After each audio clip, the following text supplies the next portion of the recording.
Marami sa atin ang may regular na trabaho.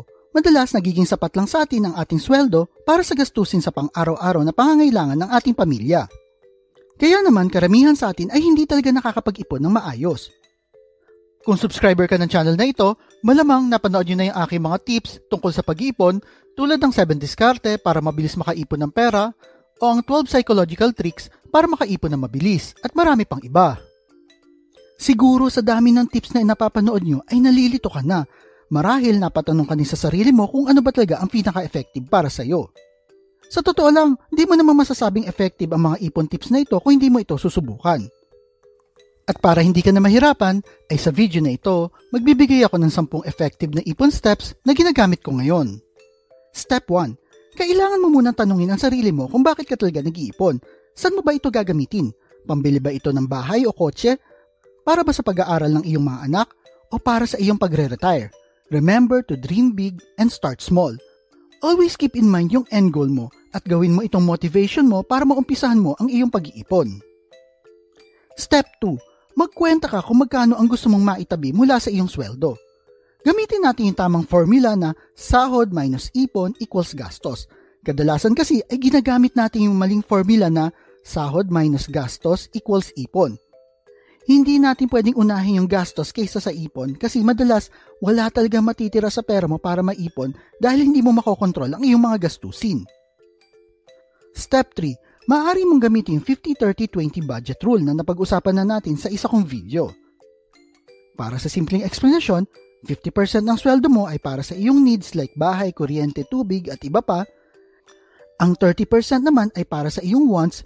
Ang ibig kong sabihin sa wants ay yung mga bagay na pwede ka mabuhay kahit wala pero pwede rin makatulong sa buhay mo para makapag-relax at gumaang ang buhay. Di naman kasi pwedeng puro trabaho na lang tayo. Kailangan din nating i-enjoy ang perang kinita natin. Like minsan ang pagkain sa labas o kaya naman yung mobile data mo na nakakatulong sa iyo kahit nasaan ka. Ang 20% naman ay strictly para sa savings mo. Hanggang makakaya mo, magtabi ka ng 20% ng iyong sweldo at kung may kalakihan ng iyong sweldo, ay mas taasan mo pa ang maaari mong itabi para naman mabilis mo maabot yung goal mo. Step number 4. Gumawa ka ng budget sa inilaan mong 50 at 30% para sa iyong needs and wants. Maglista ng lahat ng posibleng gastusin hanggang sa iyong susunod na sahod, kagaya ng iyong groceries, pamasahe, renta ng bahay, utility bills, load ng phone, at kung ano-ano pang maaari mong maisip na gastusin. At kung sakaling sumobra ang total amount ng gastusin mo, ay maghanap ka ng maaari mong tanggalin sa iyong listahan tulad ng mga bagay na hindi mo naman talaga kailangan na pagkagastusan, kagaya ng sigarilyo, Starbucks, Jollibee o yung iba pang bagay. Gawin mo ito para mas makatipid. Step number 5. Hatiin natin na natitirang 20% ng iyong sweldo sa tatlo, 5%, 10% at 5%. Yung unang 5% ay maaari mong invest sa stock market o mutual funds. Ngunit mahalaga na bago mo gawin ito, ay intindihin mo muna mabuti kung saan mo inilalagay ang pera mo. Huwag mag-i-invest sa mga bagay na hindi mo naiintindihan. Samantalang ang 10% naman ay maaari mong ihulog sa Pag-ibig MP2.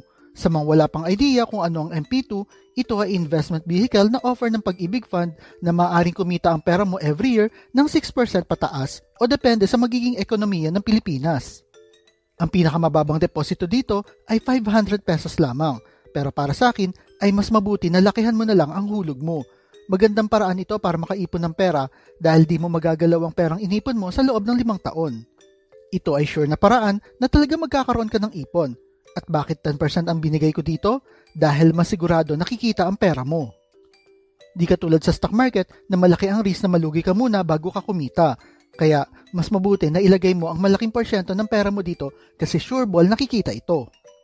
At ang natitirang 5% ay para sa emergency fund mo. Pero syempre kahit emergency fund ito, ay mas maganda pa rin na kumikita ang iyong pera. Maaari mong ilagay ito sa mga digital banks tulad ng Tonic o Maya kasi mas malaki ang interest nito kumpara sa mga traditional bank na nagbibigay lamang ng di tataas ng 2%. At ang maganda pa dito ay once na nangailangan ka ng pera, ay pwede mo namang makuha agad ito. Step number 6. Dagdagan ang iyong kita. Maghanap pa ng ibang mga paraan upang kumita ng pera higit pa sa iyong regular na trabaho. Maaaring ito ay sa pamamagitan ng pagkakaroon ng side hustle, freelance work o maliit na negosyo. Ang pagkakaroon ng dagdag na kita ay hindi lamang magpapabilis ang iyong pag-iipon, kundi magbibigay din ito ng financial security. Napakahirap kasi kung iisa lang ang iyong source of income, kaya mas mabuti na may 2 o 3 kang source of income na kung sakali sumablay ang isa, ay may patuloy pa ring papasok na pera sa iyo. Step number 7. Iwasan ng utang. Ang pagkakaroon ng utang, lalo na yung may mataas na interes, ay maaari maging balakid sa iyong pag-iipon. Sikaping bayaran agad yung mga existing mong utang at iwasan na magkaroon ng bago hanggat maaari.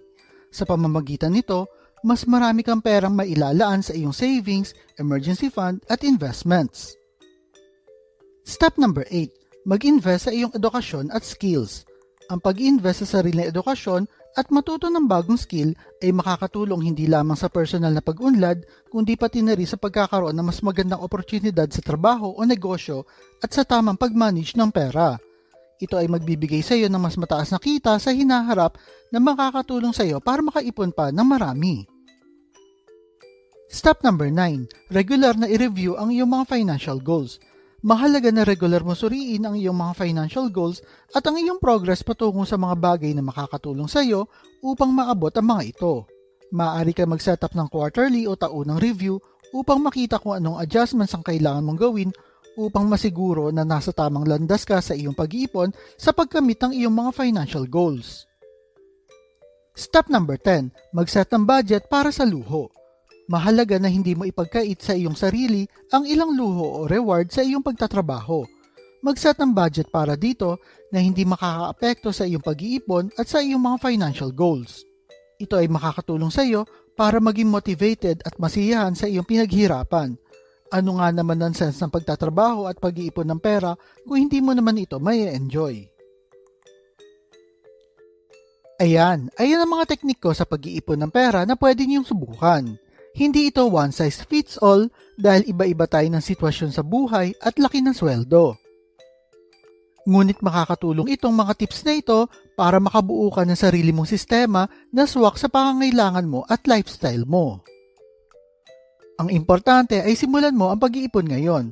Kahit maliit lang ang naipon mo bawat buwan, tandaan na ang bawat hakbang ay mas mapapalapit ka sa iyong mga goals. Ang bawat maliit na hakbang na ito ay may malaking impact sa iyong financial freedom. Walang instant sa pagyaman. Kailangan ng tiyaga, disiplina at tamang mindset para makarating ka sa gusto mong marating. Kaya't simulan mo na ito ngayon dahil ang pag-iipon ng pera ay hindi lang para sa mga mayaman, kundi para sa lahat na gustong magkaroon ng maayos na kinabukasan. Kayo ba, ano ang style nyo ng pag-iipon ng pera? Type nyo naman sa comment section below. At kung mahilig kayo sa mga videos tungkol sa pera, motivation na business, like and share nyo lang ang video na ito at kita-kita po ulit tayo sa mga susunod na video.